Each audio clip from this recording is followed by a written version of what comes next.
Dun, dun, dun, dun, dun. Oh my goodness. Dun dun dun dun dun dun dun dun dun dun dun dun dun dun dun dun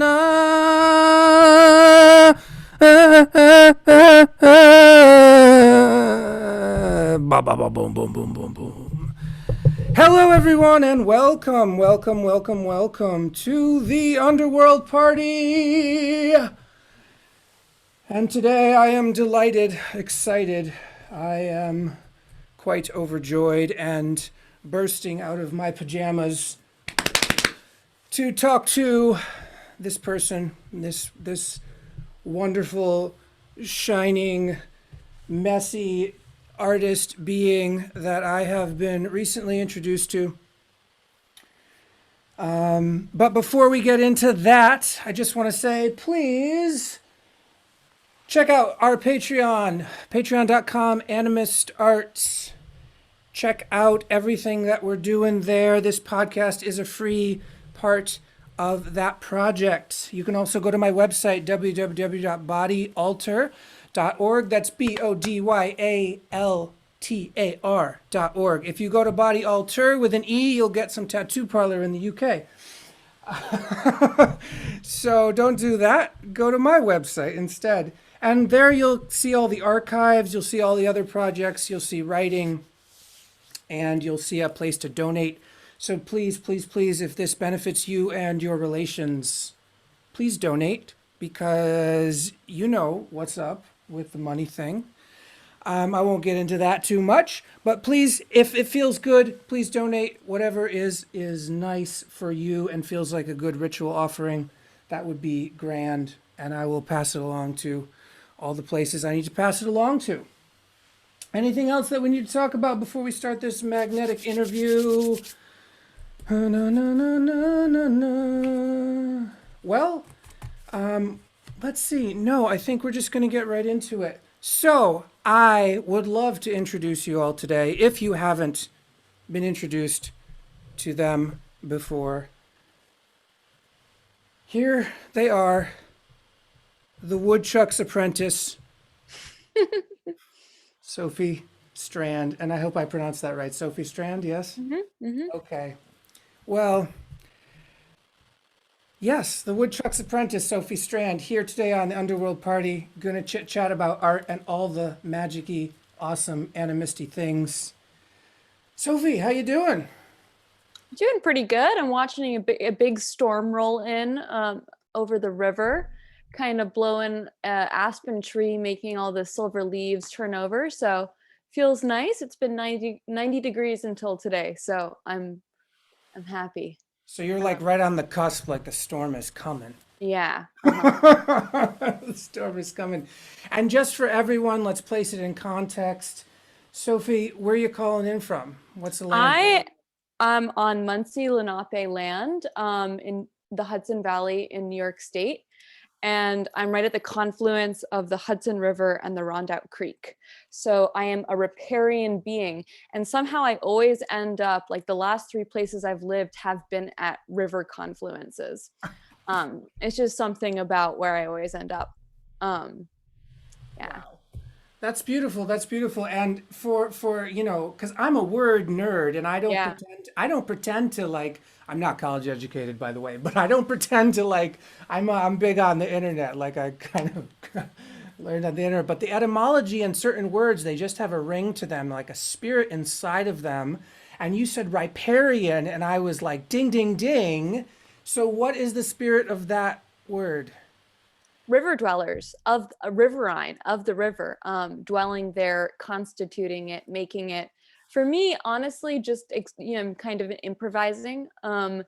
It is those beings that live through change, through that are lymphatic, that flow. And as someone who physically has a lot of issues with detox systems, like my kidneys and my liver just don't work super well, I'm glad that I'm next to the medicine of the river, just helping everything move. Right, right, Yeah. right. Because the Yeah. chi of the river is constantly reminding your body to flush. Yeah, to keep moving. Keep Uh-huh. moving.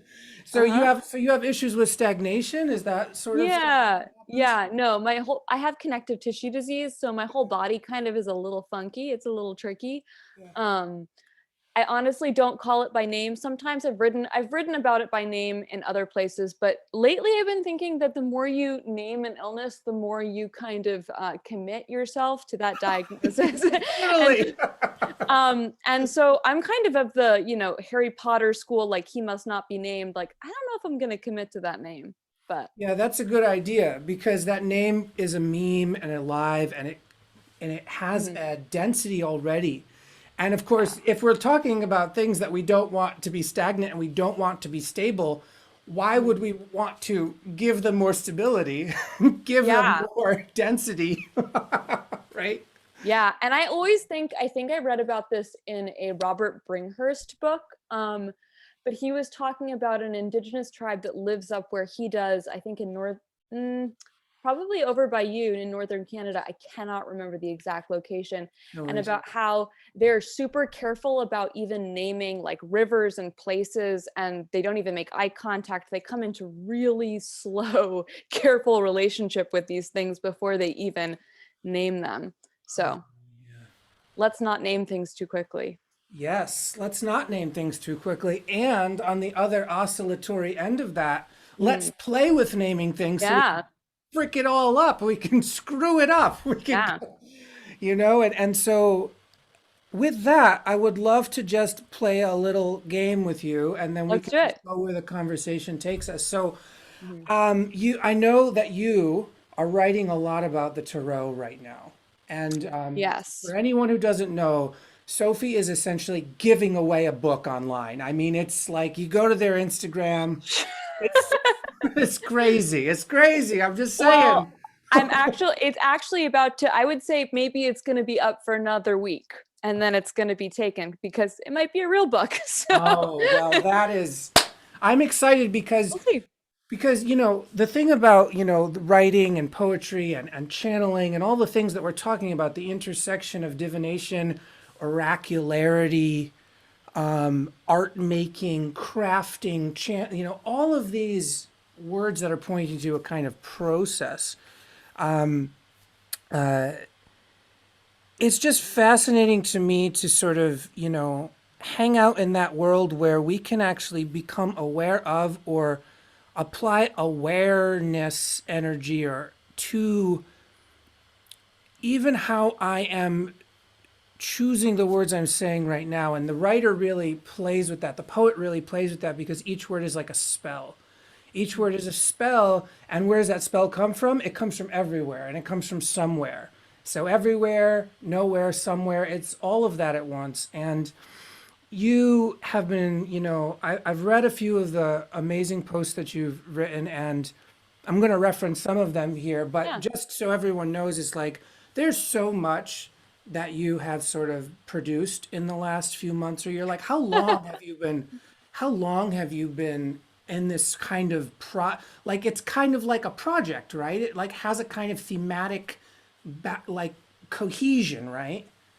Well, to be perfectly honest, most of my products are born of, well, intense research and reading that usually happens over a period of years.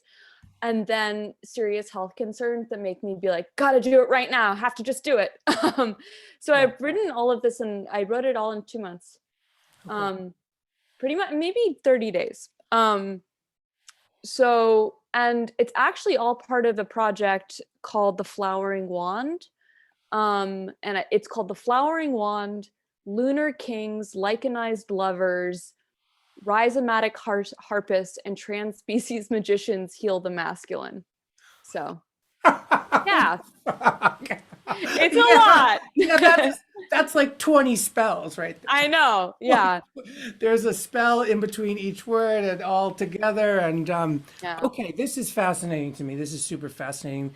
And I'm just gonna take this little side door Oh, in my mind, which is that, I've been really thinking lately about doing like a mini project or a mini podcast slash multimedia project that essentially sort of like breaks all these taboos about masculinity and actually yeah. teaches people with penises, because I mean, that's like what we're talking about, right? teaches people with penises how to become like essentially sexually gratified through just being alive. You know, Yeah. like go into the forest and you're having basically like nature sex with yourself and with all the other beings, and like the eros that is present in the actual world, that doesn't need to be tied to this idea of like having physical human partners of a certain kind of, you know, blah blah blah, because we love to go like this is my thing, this is my kind or type. And the reality is that we don't really have time. Like on some level, we are just like a blob of nature, and to connect with that is extremely sexually gratifying. Like I mean, I've never felt better since I started doing this kind of practice maybe 4 or 5 years ago, where it was like, oh, I can heal all my like relationship issues just by like communicating with nature. Like I'm down. It's so much easier. And it's also so much more pleasurable on some level. It's like more chill. Like you know, like, and so that's my little side door, which is like ding, ding, ding. Yes, sacred masculine, but not the way I've heard many people ever talk Yeah. about this. Yeah, I mean, actually, I feel like you just offered me the synopsis for my book, which is ecology as courtship, masculinity as being like an erotic vegetal dream making experience. Yes. Yeah, That's the yeah. that's it. That's it. We got it. Yeah, that was awesome. Yeah, and I mean, our sexuality is so tied to capitalism. It's so and it's and to commodifying each other. And the truth is, it's very porous and it's very ecosexual. And yeah, I do think, and I also think, especially with trauma and with relationship issues, we think that only human beings can heal it for us. When the truth is, like going outside and lying on the dirt is a better nervous system regulator than working with an extremely expensive white privileged therapist for 10 years. Yes. Yes. Yeah, it was. Not that I haven't done both. No, I But for yeah, sure, for sure. Also, buy my book. Also, buy my yeah, courses. Also, exactly. Yeah, also, I hate capitalism. Also, please yeah, give me money. No, uh, it's real. It's real, and you know, in doing research in various, you know, incantational, magical FKA, shamanic practices, whatever you want to call it. And of course, when we name these things, there's a whole political issue around that. But yeah, I'm sort of holding that at bay. But just basically, both both institutionalized witchcraft, which we call religions, and yes, non-institutionalized witchcraft, which we just call witchcraft, yeah, or shamanism, or whatever, you know, fill in the blank here.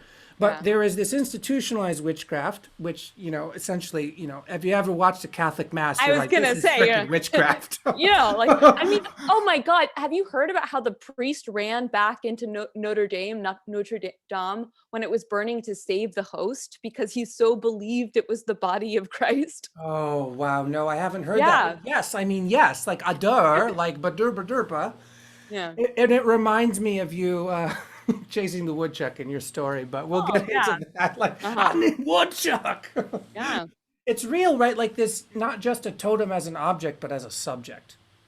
Oh, not even as a subject, but as your deity. I mean, like having like a troublesome, problematic relationship with an animal that continues to arrive. Oh, Yeah. so that right. And so let's just, you know, here's the clarifying part. It's like Yeah. we're looking at different levels of sort of like the intoxication of being in relationship. Yeah. Like we can think of something as an object and then we have power over it and we dominate it, which is what most Yeah. people are doing to the earth right now. It's like Yeah. subject object relationships. Then Yeah. we can have subject subject relationships like me and Sophie right here. We're Yeah. like peer to peer and with a whole world of ancestors and stuff. It's like a bunch of peers in a network. But then when we get to things that are maybe at a higher stage of energy cultivation than us, or like, you know, like the Milky Way itself, or like anything on a scale that is sort of like, whoa, it brings awe into our hearts. It sort of, you know, we feel a sense of weightlessness. This is, you know, we can track these somatic cues. It's like very real. Yeah. Yeah. But then Oh. when we're connecting to that and we call it deity, that's that other kind of interpersonal or interbeing relationship, right? It's Mhm. like, whoa. Or like when I contemplate the mycelium, it's like, Yeah, whoa, me too. Yeah. there's something so vast and networked here that I can only in some mythic way relate to it as a deity, right? Like on some level in my system, there's only one way to relate to it. And that way could be loosely categorized as sort of deity. So I just wanted to sort of fill in people who might be like, y'all are tripping around really fast. It's like, no, there's actually a map here. There's a Yeah. map. Yeah. So, with that being said, I want to actually have some time to not talk about things, but talk inside of things. So, Let's do it. I have a tarot deck, you have Okay. a tarot deck, I do. and I'm curious, before we even pull, we're setting up a context to play a game. How do you even start to interact with this deck as an interbeing or whatever? Like, what is your context? My context is I was very interested in tarot in a very playful way. I hosted tarot nights where a bunch of readers and amateur readers would get together with different decks and read for each other. And then I was very opposed to the Rider-Waite. And the day before quarantine began, when I was in a really melted part of my life, I found for $1 at a store the Rider-Waite, and that has become my deck. And it was not really by choice. So I have a very I have a thorny but fertile relationship with this deck. And I just want to say that, like, I didn't have a tarot deck for ages. Hmm. I was very against this kind of like relying on the cards to do what my body could tell me to do. Yeah.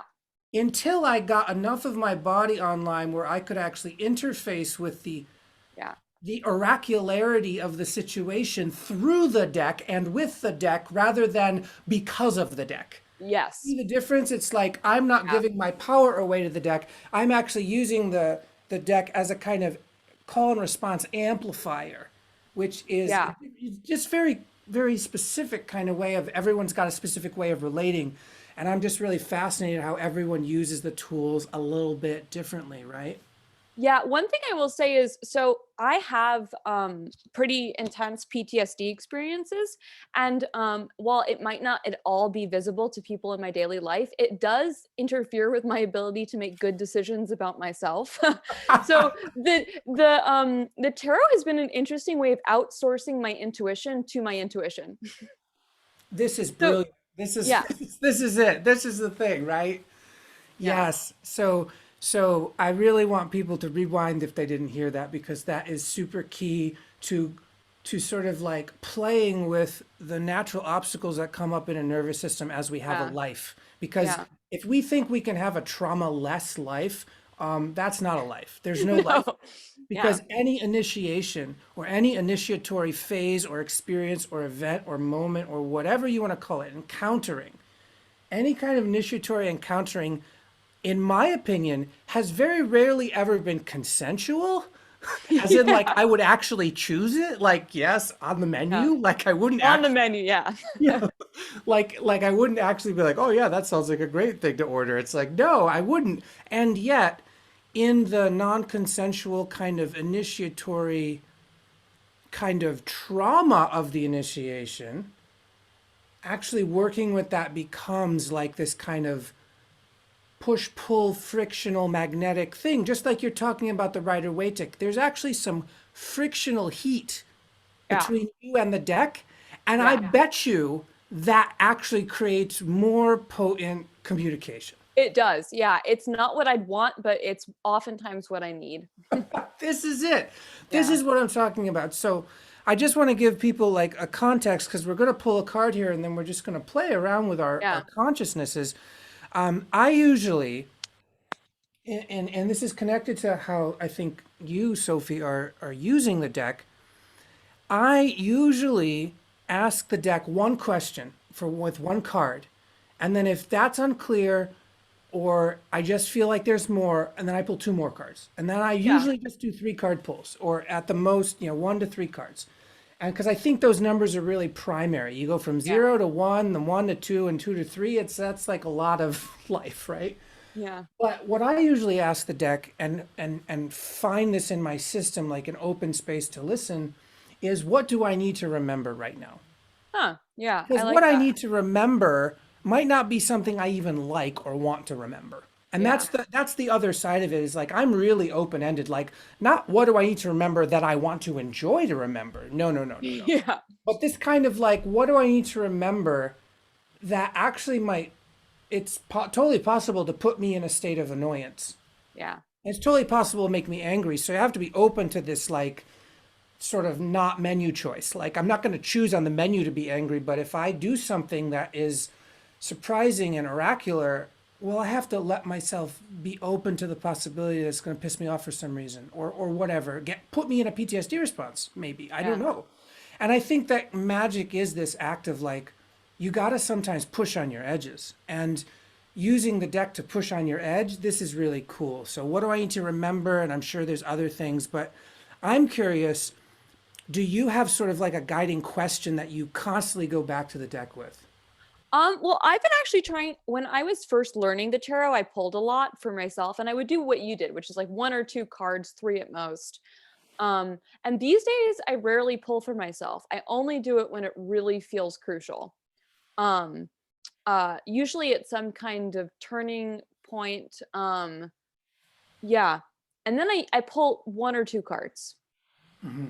and I ask, what am I being invited into? And it's usually when something is happening. And in my life, physical is usually the dominant dramatic event. Yes. And I go, what is this invitation? Yes. Yeah. So you're already knowing I'm about to cross some fucking threshold. Yeah. I'm like, okay, something's happening. Give me a card. Yeah. Right. And you know what's interesting too is like I don't know much about Western astrology, and I know a bit more about sort of Taoist astrology, but I'm by Yeah. no means an astrologer. But I do think about elemental forces sometimes, and sort of like Yeah. how each person in the Taoist pole star astrology, so they have like the year animal, the hour animal, the month and the day animal, and all of those exert different influences. And each of those animals also has an element attached to it. So you could have a wood pig with a metal monkey with a water rat. Like you could have a bunch of different things. Yeah. It's not as basic as some people think it is. It's extremely complex. But everyone also comes with an inner element Hmm. that is kind of maybe not even connected to the elements of the animals, but is like your inner element. And what I feel like is I'm hearing from you, and I don't know if it's true, Mhm. that like there's a lot of water element happening here because you're even talking about the deck like what am I being invited into? Like you're already being carried on a current and you are not going to be able to turn around. Like there's Yeah. something very river like or water like about like I can't actually turn this fucking boat around, so I might as well get used to whatever the hell is going to happen over here because I can't necessarily do much about stopping it or jumping out of the water. But like, no, it's going. And I'm just wondering, like, does that resonate with you?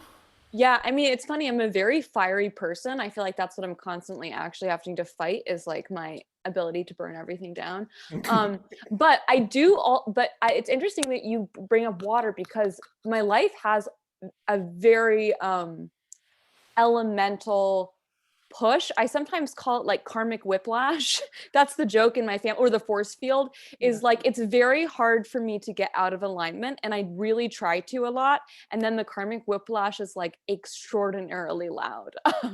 Wow. It's like usually like the last time that it happened where I was like, I think I'm gonna try and get a little off the path. I was on flat ground running, and it was like a hand came down and pushed me onto the flat ground and like tore off my kneecap. And when the ambulance came, they were like, "You couldn't have done this right here." And I was like, "I did this right here." Oh So, no. Oh no. Yeah, but yeah, yeah. no, but it is. It's like being pushed. You're like, "Get back in the river. You can't get off the river." Right. Yeah. There's like a strong force Yeah. sort of at your back. Yeah. And unfortunately or fortunately, you have to learn Yeah. to work with what is actually the way Yeah. to. Yeah, when I was younger, I was off the path all the time and I was like so sick for so many years. Like I had to go through Mm. almost a 10-year autoimmune crazy battle of like who the fuck knows what, meeting death and still not really getting it. But yes, like there is something to certain people where if they get off the path or if they're not doing something in alignment with their fate, then the deities, the gods, the forces of nature, the elemental forces, Whatever they are. Yeah. whatever they are like, this is not the way. Yeah. you got booted.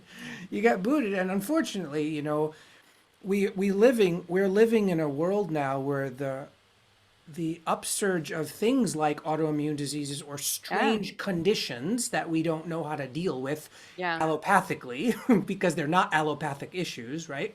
Yeah.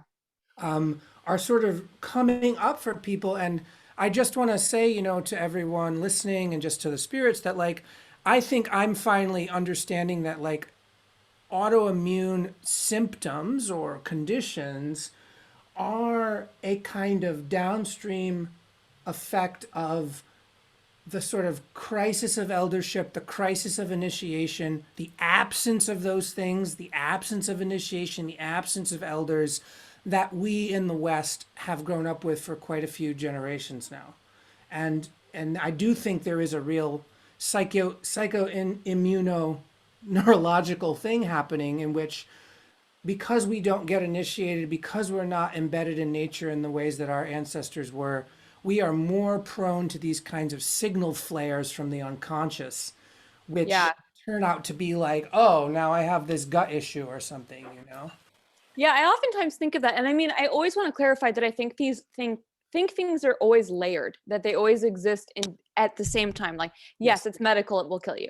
yes, yes, yes, yes, Yes, it's spiritual, you have to deal with it spiritually. yes, yes, Yes, it's inherited. No, it's not inherited. yes, So yes, the yes. one thing, but I very much resonate and agree with that, which is I think sometimes when we ignore the initiation, when it doesn't happen, when it's not available, it gets real loud. It Yeah. uses the available materials, and the material that is always available is your body.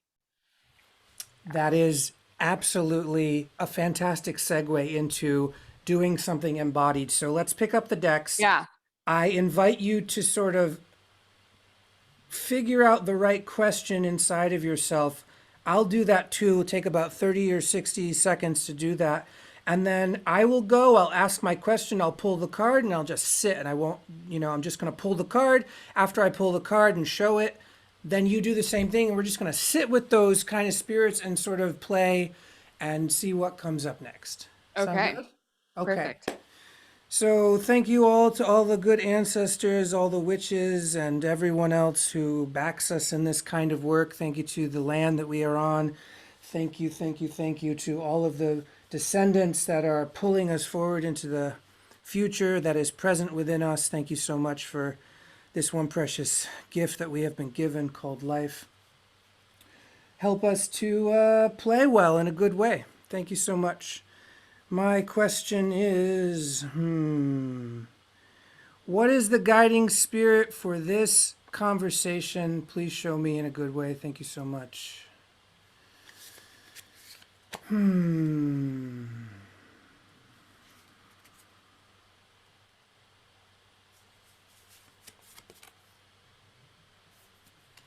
I got the Queen of Cups.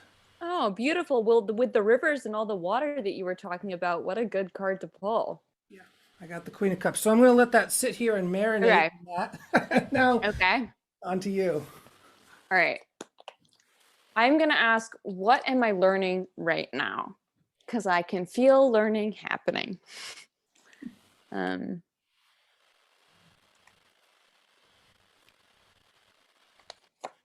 Temperance, which is Sagittarius, and I'm a Sagittarius, and it was also the sign of the eclipse that happened 2 days ago. Oh, yeah, I'm a Sag too, by the way. Oh, BTW. sweet.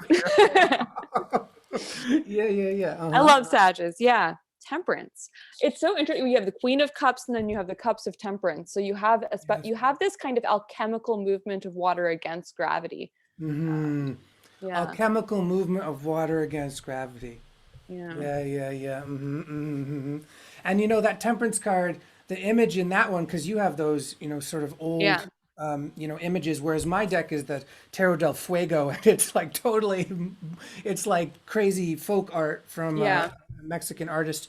But the hands, can you show up the card again? Can you show the card Yeah. again? For you have, okay, so I know people are listening here, but the temperance card and the being has two cups is like an angel, and the left-handed cup is higher than the right-handed cup, and the water is sort of flowing between them at an angle. So it's not even like vertical, it's at a diagonal line, which water can't necessarily flow that way unless there is some crazy magnetic chi forces happening. And so it's interesting to sort of combine that image with like the pose of like qigong holding the ball, where like, Exactly. That's what I always think. It's when you learn to use the energy that's flowing through you that feels like it's being done to you and start to use it in a way that actually is beneficial to you and the world.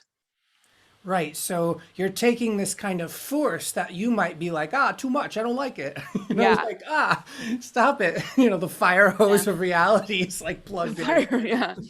But you take that and you start to actually cultivate a kind of container and a kind of creative manipulation, which is art, right? Yeah. And so the art of like, these forces are coming through me and they're going to tear me apart. I have to paint about it, or I have to write about it, or I have to dance about it, or I have to sing about it, or whatever. But the qigong of that artistic kind of, oh, here's it coming, and which is Yeah. kind of like a birthing process, to be. Oh, yeah. It's an urgency. And if it doesn't happen, it can fry you. I always think of that quote from the Gospel of Thomas, which is like the early Gnostic sayings of Mhm. Jesus, Yes, that, bring that which is inside of you out of you, or it will kill you. Yeah. It's very that sound simple. words. Yeah. Right. Like there is something about them knowing or understanding this kind of pressure buildup that happens in the human psyche, right? Yeah. And when I say psyche, I'm actually meaning soul, not Oh, psychological yeah. brain. But just so people know, we're using a lot of words, and sometimes people don't know what the word means. And I also invite people to like, you can look it up later and like figure it out. Like it's not super important either. Yeah. Yeah. I also think of temperance as being I always think it's that moment where, the butterfly is liquefied in the cocoon, Just which is completely. not a nice experience. Like transformation isn't beautiful. The butterfly has gone through a complete phase shift. And I think of temperance as the moment where it starts to exit and it's still wet and it looks real bad still. Oh, fuck yeah. Yeah. Yeah. So you've just been thrown down the river, thrown off a waterfall. You have Yeah. not died. You are Yeah. crawling to Yeah. shore. Like, oh, yeah. You are like, yeah, like, and that reminds me just of like our ancestors were once doing that in actual biological form. Like fish fish turned into the mud skipper, which kind of learned how to get its body out of the water, which is both fascinating and like awe-inspiring and also magical novelty and also terrifying as hell. Like, what the hell are you doing that for? Like, why are you leaving your like oceanic home? So there is a drive in the species on this planet, an interspecies drive that is about leaving the familiar. Yeah. And the familiar is the unknown. It is the aquatic, the water, um, the slipperiness. And I think that's interesting that the familiar is the unfamiliar. Um, Yes, yes, yes, yeah. yes, right. Right. It's like you're so used to it that you don't actually aware it so much. Yeah. Yeah. That's like a very interesting thing to be like, what is the sea I'm already swimming in that I have been so accustomed to that I'm actually blind or just not listening to its calls because I'm so acculturated to whatever's happening, Yeah. you know? Yeah. I mean, that's something I think about a lot in my life. And I think that's one of the things that really extreme illness and autoimmunity does is it defamiliarizes the world. It's like a kaleidoscopic shift where you're like, I don't understand anything. And suddenly things come into the foreground that you hadn't seen before. And it can be extraordinarily painful, but it is an interesting and important exercise in empathy, I think. Yeah, and that's that initiatory turn again, where Yeah. it's like, no one's going to choose this off the menu. Like this No. is no one's going to choose this consciously, or even like maybe accidentally we choose these things because whatever accidents are like Yeah. coincidences, which means they don't exist. But like this kind of mystical synchronicity that we are resistant to, Yeah. actually, because there's synchronicities that we're not resistant to because we already have a preconditioned response to liking that stimulation. Yeah. That is preconditioned. And I'm sort of talking about in art making where you get really murky. That place of art making is very similar to the place of being sick, where you are Yeah. confused and you are scared of being confused. Yeah. And the art, Contraction, dilation, contraction, yes, dilation. Yeah. yes. So this process, and then I've been thinking lately, thinking about art as this process of contraction, dilation, or condensation, diffusion, or Mm, whatever you want to call yeah. it. Like I'm a drop, and now I'm a cloud. Now I'm a drop, I'm a cloud, like this kind of Yeah. watershed kind of cycle. But so That's a great idea. I think I'm going to have to think about that a lot more. The watershed cycle as being the artistic process. Thank you. yeah, because there's a point in that Yeah. cycle that's very similar to being sick, which is like, I don't know how to make decisions anymore, right? Yeah. It's like I'm scared of being so uncertain and I don't even know what options I have, much less which options to choose from. You see that there's Yeah. that shift of Yeah. like, before you even see that you have options, you have to get to a place sometimes where you can't even see that there are options. Yeah. I mean, I think that's the place that to I've been really interested lately in the place where the story ends. And not like because there's an ending, but because it stops working. And I think It that stops working. Yeah. and I've been thinking lately, like I've had that experience, and I'm sure you have, and many other people who perhaps will listen or watch this have had it. This past year has been a series of those moments of being like, this story is not functioning. It is off the rails. There's no story ahead of me. What is the dominant symbol? I mean, I did a tarot reading for someone recently who had been working with a specific symbol professionally, like was an expert intellectually on the symbol, making it, talking about it, and it guided her, the mythological shape of her life. And then it dissolved. Bye bye. and she Bye and she bye. and she came to me and she said, I don't have a symbol. And I Yeah, thought, yeah, that's the place you have to get to. right. Yes. Yeah. And, I think that a lot of my work in the world, as sort of given to me by the ancestors, is a kind of like, I wrote this the other day I have a writing practice that is essentially like a divination practice, which is Yeah. essentially like a somatic practice. Yeah. So I stand in front of the computer and I just let one word or one phrase or one thing come out at a time, and I let that work on me. And then another thing comes in response that I'm not even thinking really. I'm really just Yeah. reflecting on a screen. Yeah. And then poetry starts to sort of erupt from this kind of interplay of reflective process and this kind of eruption of this underground spring that if you asked me where it was, I couldn't tell you. But if Yeah. we started to go look for it, I could smell it. Yes. Yeah. No, that's actually how I think. I most of my intuition is through my nose, like metaphorically and truthfully. Like when I meet people who are bad for me, they smell wrong. So yeah, Mm, you can right. smell And it. right, and it's a kind of like psychic smelling. It's like I couldn't actually tell you what it actually smelled Yeah. like some kind of Pinot Noir or something. I couldn't be like, Yeah. oh, there's like hints of almonds. It's like no, Yeah. no, but and yet if I go into any kind of dreaming place, I could describe it for you. Yeah. Like it smells like the ions in a lightning storm before they're there or right after. Yeah. It's like the edge of something and it's a little bit moist and it's a little bit dark. And like, I can tell you that from this place of like sniffing whatever frickin' energy chi that is. It's like smelling chi. You're like, oh, this chi smells like bread. And this chi smells like, you know, uh, gasoline. Well, it's so interesting because in so many cultures and like the apparitions of the Virgin and in India, smell is associated with these mantic prophetic states of gurus and prophets kind of giving forth their direct channel. And it's been really, really well documented. Like I think Teresita Urrea, who is considered kind of the catalyst, I think, of the Mexican Revolution. There's a great book about her called The Hummingbird's Daughter. Apparently, when she would do these miracles, the smell of roses would fill the room. And there are Right. like so many documentations of this. Right. Yeah. Right. And that's fascinating because, Yeah. the brain center of smell, I think, is isn't that the most primary memory or like mnemonic pathway? I think so. I mean, and I always think that there are less smells in the winter and I have less access to my memories. Oh, yeah, That's of my experience. And so course. like when the smells come back in the springtime, it's like all of a sudden I'm more able to tap into the kind of memory house of my life. Right. That's very Mm. fascinating. Yeah, it's super interesting.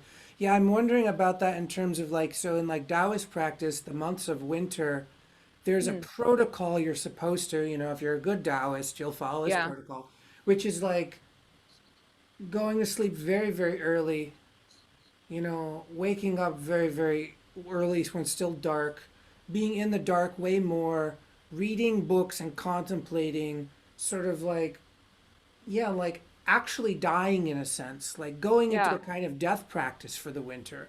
That is a Yeah. kind of energy cultivation state of like letting your system essentially die to itself in order for when the spring chi, the yang chi starts to rise again, and Mhm. of course it starts to rise again actually right after, winter solstice, right? It like Yeah. starts to rise. Actually, that's even though it's still dark, it's still winter. The chi is actually starting to rise, and you can Yeah. feel that. But then when the eruption of chi, of yang chi, happens in starting in like March, which is when it starts to sort of really come alive, then we can sort of catch it and eat it better. Yeah. So Yeah. again, we're talking about smells. We're talking about like as animals, smelling things and eating them is kind of primary. Yeah. And also, I think we get so much more information from smell than we let ourselves interpret now. Our sensory gating, our socialization of what we gate out Yes. perceptually Yes. is so limited these days. And I mean, personally, I think my family jokes that I'm like a bloodhound or like one of those like morel hunting Oh yeah, truffle truffle pigs. hunting pigs or something. I Truffle can pig. smell everything. I can smell when people are sick. I can, and I think that if we let ourselves pay attention to that more, we would be getting a lot more information about intuition. And intuition, not even in a kind of like psychic way, in a like pretty practical sensory way, you Right, know? and yeah, and that's that yeah, that's something I'd love to talk a bit about more. Yeah. And how let's tie this into sort of your personal creative process. Yeah. And so I have a creative process, and it involves sort of like taking these levitational feelings or levitational thoughts, which are like thoughts are kind of like balloons or clouds, and Mhm. sort of giving them more solidity or more form. So, like taking heaven down to earth. But I'm Yeah. doing that physically as well as energetically, but I'm actually trying to sort of unite heaven and earth, but not in a kind of like salvational way, in Yeah. just a kind of playful way of like the rain cycle again. It's like, oh, at a certain point the cloud is pregnant enough with water, as with rain, that it rains. Yeah. And the rain falls down. It doesn't fall up, it falls down. Yeah. So I'm just very curious about this sensory, like let's talk about the sensory gating. Let's talk about how the Western world has essentially colonized the way that we sense, right? I mean, our Yeah. sensations have been colonized on some level, and sort of like how you bring that and maybe remediate that through your creative process. Can you take us through that? Well, thank you, because that is a great question and it's very juicy. So thank you. I just finished a long historical fiction book, which I'm not publishing, selling right now. Hopefully will publish. That is a ecological feminist retelling of the Gospels about Rabbi Yeshua, the Wow. magician, storytelling illiterate Galilean man known as Jesus. Um, but Yeah, yeah, okay. the one thing that I really don't, so I studied in college, so academically I studied hagiographies, saints' lives, and miracles. And so I was really interested that miracles really do happen and people really, really in mass populations will attest to them happening. And so there's something about the way we have shut down our belief sphere and our sensory gating that makes us less open to miracles and less Oh, open to magic. oh, mic drop, Yeah. mic drop. And as someone who would love to experience spontaneous remission or would love to experience a miracle, I've always been really fascinated with, okay, so what would I need to do to believe that Right. and to believe it somatically, like in my body. Right. And so as I was writing about Jesus, I was thinking like, okay, so what is the belief sphere of these people? Like, I do not want to write this in a colonized 21st century way. And I realized that the belief sphere was sensual, that it was the smells, the flowers, the ecology. It was a specific ecological consciousness. And that the best thing I could do for this story was to root it, like that we deracinate all of these stories and myths from their ecology. And Right. so We they don't make any sense. decontextualize them. We totally Yeah. decontextualize everything here in the West. Like Yeah. even this Joseph Campbell stuff is like basically decontextualization all the I time. know. No, no one knows what he actually thought. I mean, I've gone back and read all the Joseph Campbell, so I have such a complicated relationship to him. I kind of Totally. love a lot of the stuff that he says. Um, but yeah, so for my own creative process, I spend almost all my time outside. And something I realized about my traumatic experiences is that they're very connected to being indoors. So I feel best when I'm outside. And I know that I have to probably be indoors to write, but I do most of my writing outside. So I run like 5 miles every morning. And then I walk probably another 10 miles. I'm kind of like a manic mover. Wow. And I will reach a certain point where like the water will start to boil. And I'll usually like take out my phone and start writing in my notes app. And then I'll be like, no, I gotta go home. I gotta Yeah. do this. Yeah. Because Yeah. it's now cultivated enough that it would pour out if given the opportunity. Yeah. Right. People always ask me like, how long does it take you to write a piece? And I go, well, usually it takes me 15 minutes. But and I mean, there's a lot of revision. I mean, revision can take like 40 years, like, Yes. Yeah. Yeah. Yeah. but the writing takes so much longer than that. And in fact, like if we're thinking like long story, like Groundhog Day, which is my spiritual text, that's a side note.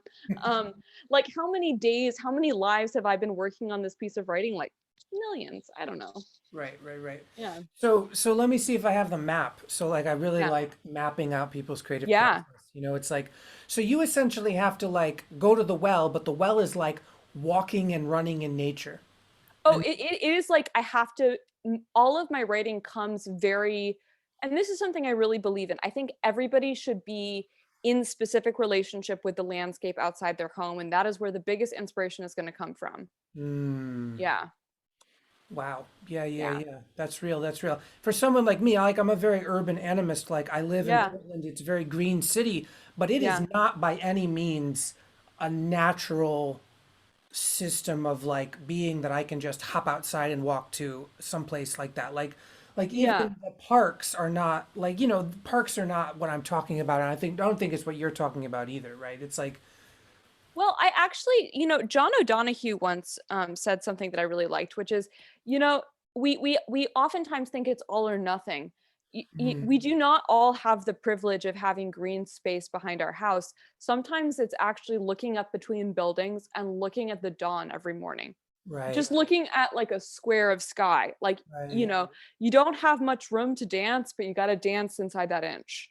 Yeah, Just yeah, the gradation of color between like 5 a.m. and 6 a.m. right, right, That's right, right. your direct connection. That's your direct connection, right? So you're Yeah. you're essentially having to so that brings us to sensory gating because like Yeah. what you just described is actually conscious sensory gating so you don't get fucking distracted by things you don't like.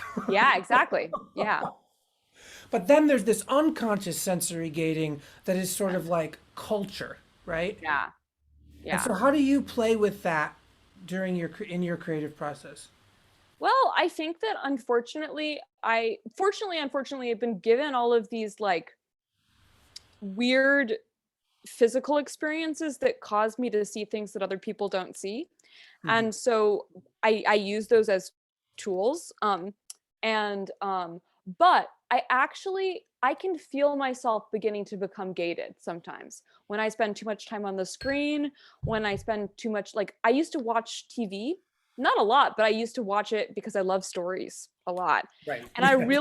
I realized that if I watch TV every day, it like slightly numbs my ability to notice non-human stories.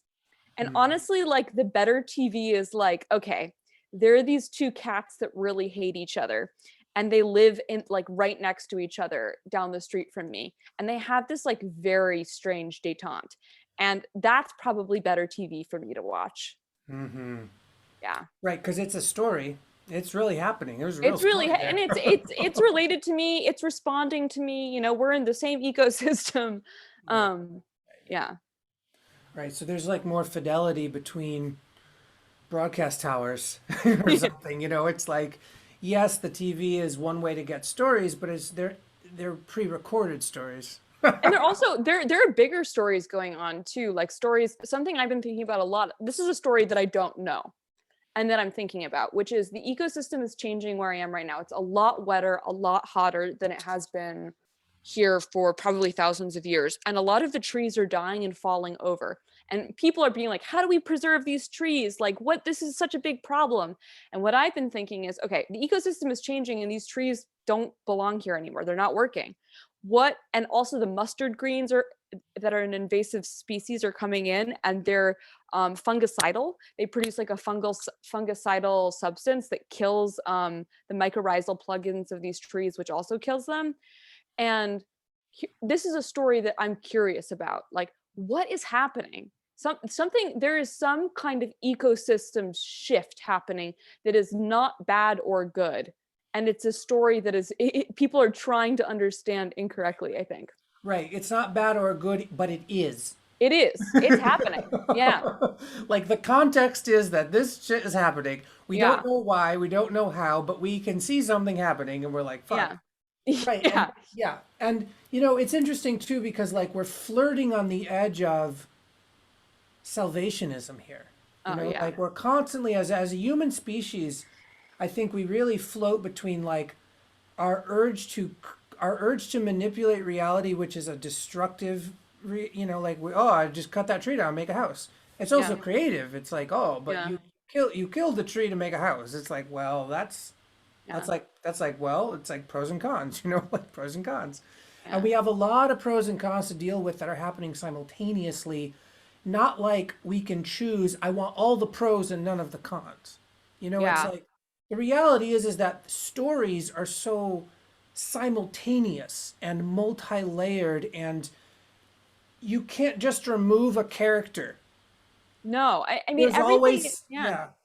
We're all intertangled. We're all ecosystems. We're symbiogenetic with other beings. We're all mutualistic and not in a like really cute, nice way.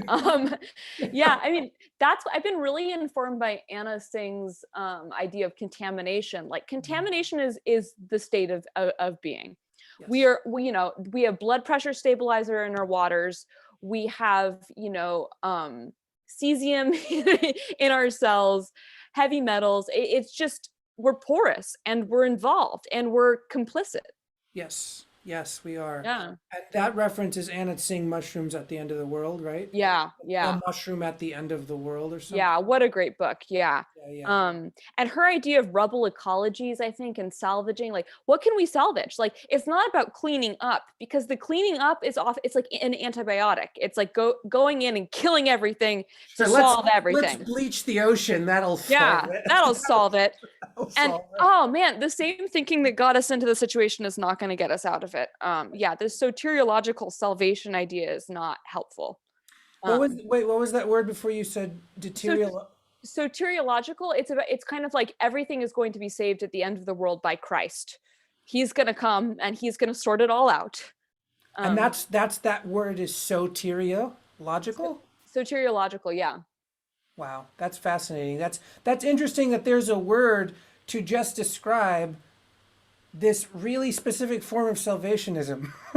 It's all of environmentalism right now. Is like, let's go save this one species without understanding that it's connected to like 25 different other species, and that's a real understatement. Like probably hundreds. Yeah, probably a lot. Yeah, I mean, there's this great chapter. Elizabeth Kolbert just published this book about like techno fatalism. Like most of the people making this like environmental technology are like, this is going to be used incorrectly. It's going to fuck us, but it's going to happen anyway. So like, let's at least look into it. That's techno fatalism. It's like techno pessimism. Yeah, it's really bleak. But there's this one chapter about like this almost extinct population of pupfish. Of in the course. Midwest, in Yeah, this like in this underwater canyon, and about how much work it takes to preserve them, and about how much energy it does. And it's a really interesting, nuanced um investigation into, is this worth it? Is this actually taking the whole ecosystem into consideration? There's a lot of technology involved. Like, what is this actually doing? It feels morally kind of like a nice thing to do, but yeah. is it actually helpful? Yeah, and I guess, like where that brings my mind is this sort of like, you hear this a lot, like I'm sighing as I think of it because I'm so Yeah. annoyed by it. Yeah. But you hear this a lot from like very smart white men, pretty much Yeah. primarily, who are like well-meaning, but they're totally like white men and they like are in that culture, but it's just like, oh, the meaning crisis, the meaning crisis, the meaning crisis, or meaning crisis 3.0, whatever the fuck.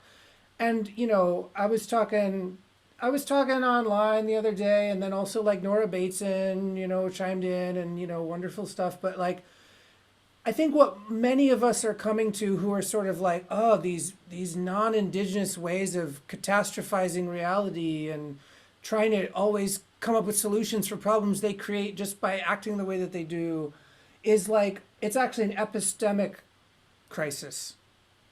It's like a crisis of like the context of your actual way you process communication or learning, or like the way of learning, or the way of like approaching a situation by which you would then get different kinds of information, right? It's like Yeah, a yeah. It's methodology issue. Yeah, and I think, we just don't live in a very interrogative culture. And I think about that a lot, which is, instead of asking questions, and, which is what science is supposed to be about, but Bachelard makes posits that there are like two different types of thought. There's scientific thought, which is like a mode of thinking, and it's a mode of inquiry. And then there's scientistic thought, which is like very essentialist and kind of thinks we all have it figured out, and everything that is scientific is true. um, and Yeah, most science jargon that I hear these days feels pretty scientistic to me. right. um, It's which is, it's highly religious, right? It's like it's a yeah, fundamentalist scientism or something. yeah. It's not, the episode that I keep thinking about is in Wolfram van Eschenbach's Parsifal, where Parsifal finally, he has screwed up so many times. He has not gotten the Grail. He's done it wrong, because his main way of relating is just like, what next? What next? What next? Who can I save? Who can I save? What damsel needs to be saved? So that's like that soteriological salvation idea. Finally, he slows down. He's in the Grail King's house or castle, and the Grail King is wounded. And finally, he goes, "What ails thee?" And that's how he gets the Grail. Is he asks for another story that he can't possibly know, that he identifies that someone else is suffering, and that their story might be more important than his moral idea of the narrative. Right. And this brings me to this fucking thing I like. You hear this a lot too with this kind of meaning crisis or epistemic Yeah. crisis. Is like, it's also like a purposive crisis, as in people or men or whatever, insert group here, doesn't know how to have a purpose anymore. And so they're falling apart or something. And it's like, and that's Parsifal, right? It's like he Yeah. can only exist if his purpose is the center of attention. Yeah, and what the thing is, our purposes are not individual units. They are relationships, and that's why I really like mushrooms or mycelium as a cognitive companion. I mean, I really think that the way I think should mostly be mycelial, which is, what is the connection? What is the relationship that is actually constitutes a more interesting story? Hmm. Yeah, Yeah. let's just repeat that for a second, because it reminded me of when I was first starting to learn contact improv and improvisational dance when I was in my like mid to late 20s in San Francisco. Beautiful San Francisco, Ohlone territory.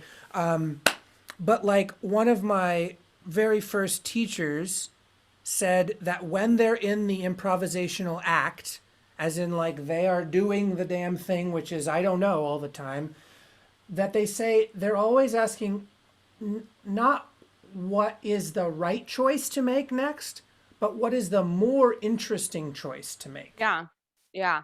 And Yeah. if the more interesting choice is actually going outside of your own belief system to inquire into another Yeah. being's creation or story or presence, then it creates that really nice feedback loop where you're not losing yourself in the other person's story because you're still referencing your purpose, but your purpose is actually what's the interesting choice, Yeah. Yeah. not what is my purpose. You know, it's like, Yeah. no, my purpose is to ask inside this moment, what is the interesting choice to make, or where is the interesting place to put my attention, right? Like what is the novel, or what is the murky? What is the magnetic unknown that my system is being drawn to, that if I put my attention there might give me something that is not my prediction of my life.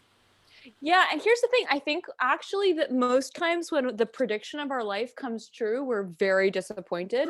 And the thing that I've realized is our imaginations about what we deserve are very impoverished. And we think that we want to go to Walmart every day and live in houses, and that we want climate technology that will let us keep driving our car to the mall. But I don't think that's actually what we want. Right. And God, would it be sad if we got what we wanted? Yeah, and I think that that's the real landing part for me, is like a turning point that I had once was I was doing a lot of this kind of spiritual work, alchemical work. Yeah.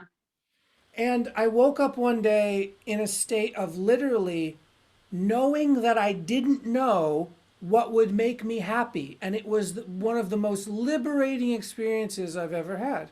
Yeah. I knew that I didn't know what would make me happy. And so I could let go of thinking that if I just knew what would make me happy, I would be able to chase it and then get it and then be happy. It was actually, I don't know what will make me happy. And the relief that came with that was sort of like a balm for this sadness, or this impoverishment that you just spoke to. The Yeah. impoverishment of that. Yeah, like yes, if do you have anything more you want to add on that? That's just Well, it's more like, I mean, I think about how, especially with screens and with reading and with textual focus, we actually narrow our ability to see. And it's more interesting to have a kind of gestalt experience of the world, and to see what arrives. And I think sometimes we can't predict what will make us happy. So we have to be like those hunters going out, just scanning the forest. And if you get too focused, you're going to miss the thing you're looking for. right, because you don't actually know what you're looking for. Yeah. Technically, you don't know. You might have an intention. Yeah. You might be like, I'm looking for animals, or I'm looking for surprises, or I'm looking for this red flower Yeah. that grows in these places. But Yeah. on the immediate, specific relationship level, you don't Yeah. actually know what you're looking for. No, you don't. So it has to be, I think you're always going between trying to actually articulate what you want, which I think is important, and then also opening up space for being wrong. Right, right. And um, being surprised, yeah. being like, I got a thing that surprised me, might even have traumatized me a little bit, Yeah. but it kind of made me have to do a different dance, and that dance had to be really. Then I have all this self-reflection, and now I have all this insight, and now I have all this sort of like novel chi or novel energy coming into my body, which actually wasn't coming before, and in fact, I had no idea I was even missing it. Right.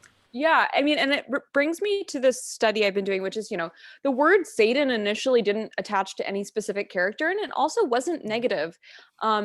In pre Second Temple period Judaism, leading into Second Temple period Judaism, it meant stumbling block, and it's related to the story of this guy who keeps trying to go into an orchard and keeps like not being able. I think something happens where he can't go into it, and he's really trying, and finally someone comes and says, look, there's an angel holding a fiery sword. If you'd gone in there, you would have been killed. So the stumbling block is often what recorrects our course in a way that feels really unpleasant, but is actually protecting us.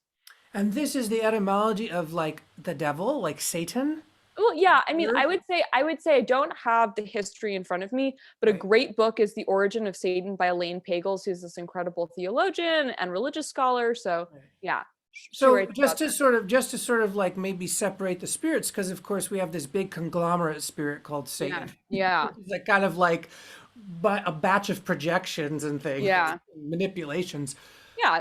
But then there's this word Satan that has Yeah. etymology, and that you can trace it back to something that just means like Eh, stumbling block. something that comes and forces you to adjust. Right. And that adjustment can be positive. And I think about that a lot in my life is, you put plants in a complicated place and they will grow and they will figure out how to do it. And they will have a different shape than they would somewhere else. So, Right, right. They yeah. have a different context, so they grow differently, for sure. So I think sometimes when something happens in our life and we have to shift our behavior, it's interesting to think, I'm seeking sunlight. It doesn't feel like it, but me recorrecting my movements and my habits and my beliefs and my stories is actually about seeking where the sun is coming. Right. Yeah, and so like even as a somatic exercise, I'm thinking of a little game we can sort of play now. Yeah. Let's take seeking sunlight and in all the ways that it could mean in the Yeah. body, but also as it pertains to the creative process. And Yeah. so the creative process, if you're listening at home or wherever, the creative process could be song lyrics, it could be movements, it could be breath, it could be sound, it could be drawing pictures, it could be whatever. And, technically the art form I'm engaging in right now is conversation, right? So Yeah. let's take like a minute to seek sunlight and then see what happens somatically for us when we do that. And then we'll come back and see how the conversation sort of maybe wants to find the ocean, because I think Yeah. that's where we're going. Yeah. Yeah. Cool. So if you got a bell, ring it. If you got a rattle, shake it. But let's seek sunlight for a little bit. And yeah, let's sink into that.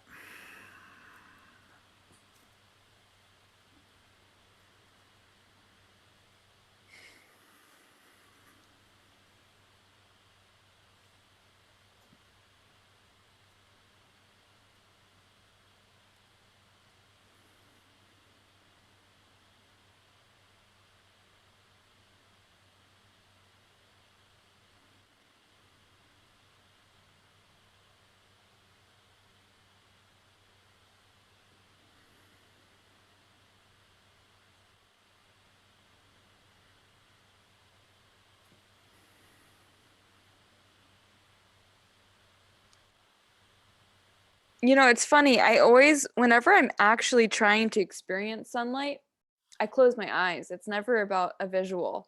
Hmm. So it's always about actually eating it with my whole body, with all of my surface. Yeah, Yeah. totally.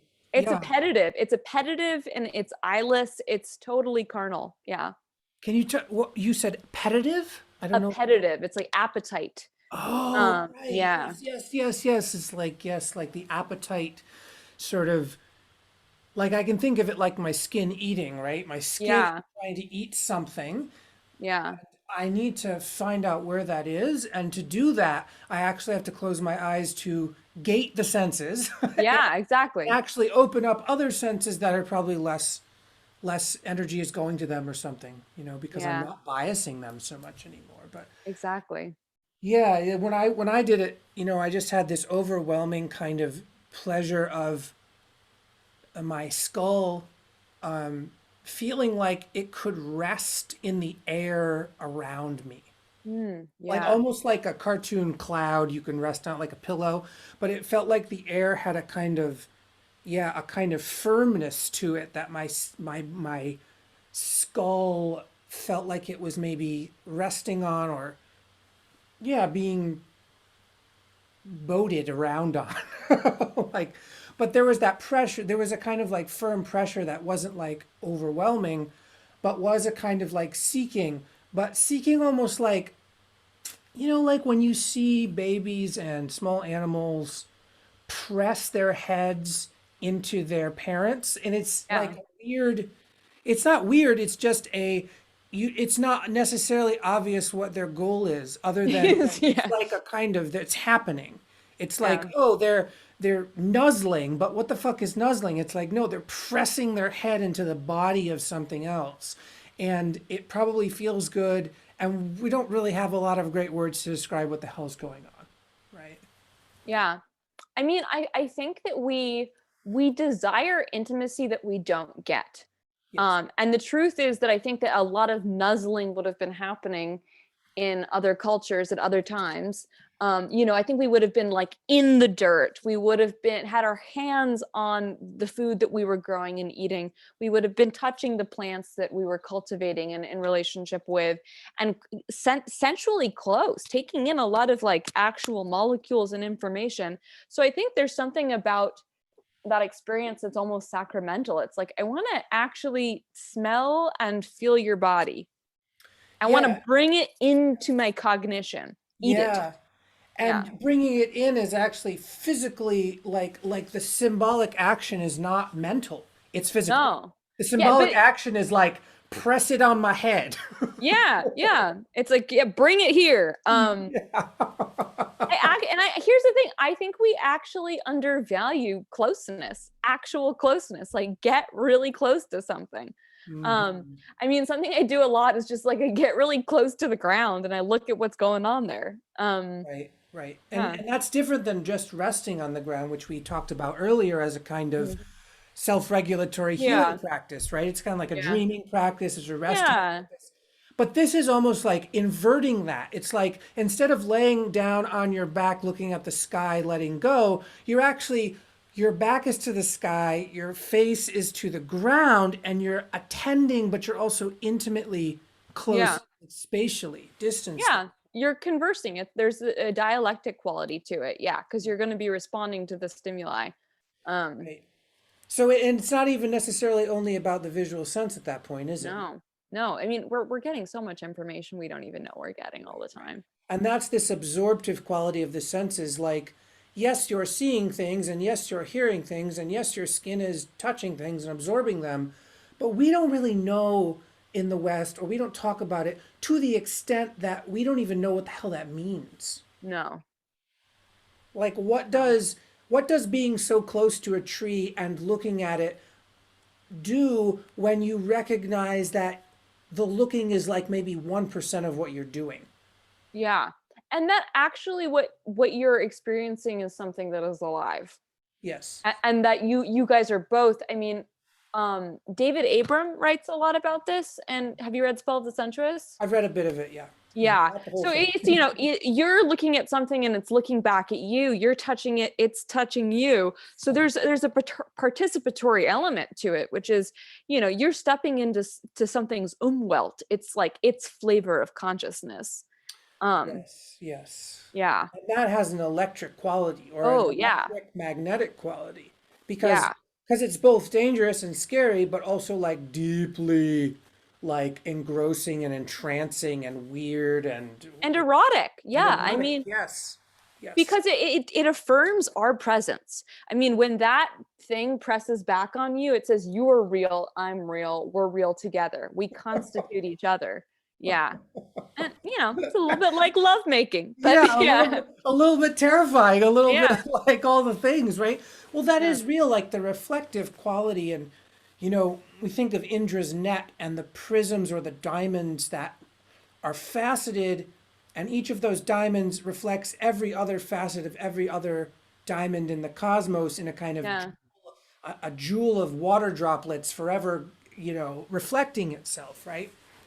But the actual reality is that not to be techno fatalistic, to be techno ecstatic or techno something techno. Yeah, let's just go with techno ecstatic, which is like the internet is trying to create the Indra's net that we know about from mythology, that we actually are as like starlight and water refracting in a universal pool of darkness, right? Like, Yeah. but we're creating essentially a network of screens that do that in a very particular kind of way, but symbolically and physically, it's the same. It's the same process, this erotic refraction or reflection or touching. And it's like that's that interesting part is like we often think of mirrors. We don't like necessarily touch mirrors, right? We don't necessarily press ourselves up against a mirror. And yet touching is sort of like the most mirror-like thing we can actually do. Yeah. Well, it is a way of Interesting. I'm thinking about that for a second. Yeah, if something else is real, it makes us real. So it's not that the thing that we're touching is us, but that it reflects our reality. That's And I it. do think those moments of uncanniness happen when it's hard to touch something. Yes. Yeah. And it's hard to get that foothold. And the culture that we've created is one where that foothold is increasingly hard to get. I think that's why people experience certain kinds of mental illness, Sure. is that we live in these echo chambers where we are sensually deprived. Sensually deprived. Yeah, for real. Like Yeah. I recently have started a kind of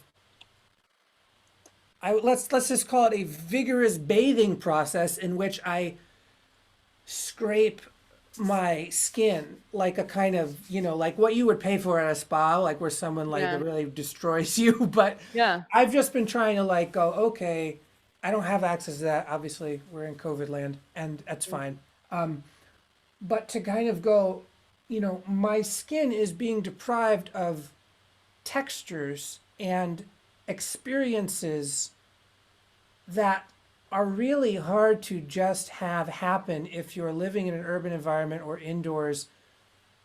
You're not getting scratched. The wind isn't on your skin drying it out. The rain isn't moistening your skin. You're not getting the heat of a certain kind of temperature on the skin in certain ways, or the sunlight on the skin. And so with the bathing practice, it's like really vigorously scraping and agitating the skin as a kind of like opening up of this gateway Yeah, and exactly. bringing the blood to the surface so that you can not only have circulation, but then when you encounter new things or anything, you could be familiar, but then when you encounter, you actually feel it more because your skin is like, what the hell, man? Like, I'm Yeah. all wide awake now, right? Like, I'm wide awake. And I do think that there is some kind of like the creative process is also some part of, or vice versa, a hygienic kind of practice. Interesting. Yeah. Or it can be a kind of embodiment. It's as if as you defamiliarize certain familiar things through your writing, you become more sensitive to them. And the one thing I'd say that I've been really meditating on is, in a culture where there is a lot of trauma, embodiment, while important and crucial, is agonizing. So, what does it mean to come back into your body when it sucks? I um, mean, that to me is the ocean. yeah, Like here we are. We just had this wonderful conversation. I'm so, thrilled where the conversation went. And also, it went into the goddamn fucking ocean. And uh-huh. we just like we're probably going to end on this note of like we can't solve this. Why does embodiment hurt so fucking much? And yet Yeah, it's the thing that we need to focus on in order to be yeah, present and actually attend to reality as it actually is, and maybe even stop doing terrible, shitty things. And yet, for most people, the act of any kind of somatics, any kind of embodiment, any kind of actually feeling more of what's there yeah. is actually met with Satan, the roadblock of Yeah, pain. Like yeah, of like, I don't like this fucking feeling. yeah, I don't like it at all. And I have a lot of chronic pain issues too. I have a yeah, little bit of scoliosis in my back. I've had to deal with this kind of weird back pain for years and years and years, and joint pain. And I don't have a name for it, so that's fine. There's no yeah, diagnosis there. yeah, But the reality is like, in Taoism, one of the big things to practice is any kind of standing or seated stillness practice in which you actually have to float the posture. yeah, And I can tell you, as someone who has been almost like a semi pro dancer and exercised my life to death as a form of kind of like dealing with my own pain, uh-huh. that actually those kinds of stillness practices bring about the most pain quickest, Yeah, because there's some kind of excruciating, like fiery furnace of sensation that seems to well up when the system isn't being soothed by other kinds of movement. So there's no yeah, rocking, there's no dancing. And that's really interesting to me that, like, fuck, man, we have to be better at being intimate with pain And yet I'm not saying go over threshold and like lose your shit. No. It's like there's something else that has to happen here. The only interpretation, and this isn't a solution or even a meaning, it's just kind of a very subjected, situated way of dealing with this, is when we ignore pain, we get sicker. And I've often thought of like it's the emergency signal that says you need to shift your behavior. So it is the pain is a messenger. It is helping you to figure something out, and to not feel it is sometimes to let things get really bad. Right. So Because then collectively, if numbing. we're in pain, if we're in pain, this is a signal that we have to shift. Yeah. Yeah. Yeah. I don't know. No, and it's real. And like that is the ocean we're actually in, which is returning to the ocean after a long time away from it as a kind of species, Yeah. returning to it as a kind of like hopefully grown up or mature or something. But when you return to that ocean, you're going to feel all the threat. You're going to feel all the terror. You're going to feel all the fear. You're going to feel all these uncomfortable things. And for me, embodiment alone or somatics alone as a kind of subjugated, reductionist form of being, which is not Yeah. real because it's No. there's no evidence. Interpretive. But because of the culture we're in, I do think we have to bring art making into that somatic practice, or else we don't know how to deal with the Yeah. hygienic process or the lymphatic process that's Yeah. happening. The lymphatic process. Yeah. When you start to detox, oof, whoa, yeah. Yeah, Got to make some art. right. So like art as both somatics, but art as a lymphatic somatics. Yeah. Like it's really like Yeah. lymphatic somatics. Like you're like, how do I take in water and nutrients, and also how do I release them so Yeah. as to not be stagnant or constipated or Yeah. whatever, stuck in some way. But yes, this like the fluid nature, but also not too fluid, because then we Yeah. have another problem. Yeah. No, it's always God has changed, man. You God is know? change. I think that deserves the hi hat, but boom ching. And I That's not me. That's me. That's Octavia Butler. But okay, yeah. okay. Yeah. But still, that reality of like boom, here it is, and Yeah. we can't really we can't really try to pretend that it's otherwise. No. I mean, if we can make art about pretending that it's otherwise, that's pretty funny. But it all comes back as a true reflection.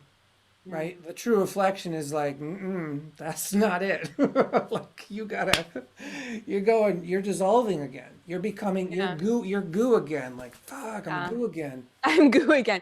Yeah, and that's what we just have to get comfortable with, is that the goo, it always returns. Goo it Yeah. returns.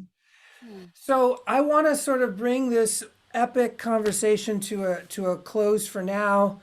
And Sophie, where can folks find out more about Sophie? Well, I am on Facebook at Sophie Strand, and I'm also at Instagram at Cosmogony, but it's misspelled because it's a female created universe. So it's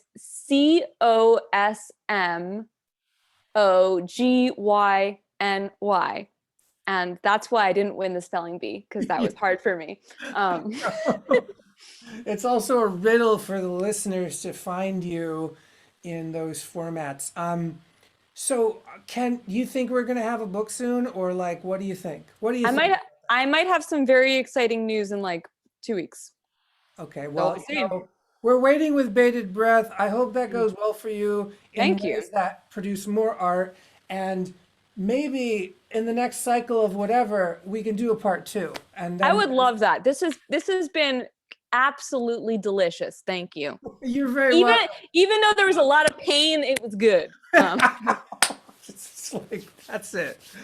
All right, everybody. Thank you so much for listening. Please donate if you feel called. Please visit Sophie's socials and all of that stuff so we can all stay in touch with each other's work. Thank you so much for joining us on this underworld party. Stay creative out there. It's real rough, and, have some fun. Pull a tarot deck and walk backwards down the street. All right. Bye, everyone. Thank you so much. Ba-da-boo-boo-boo, yeah.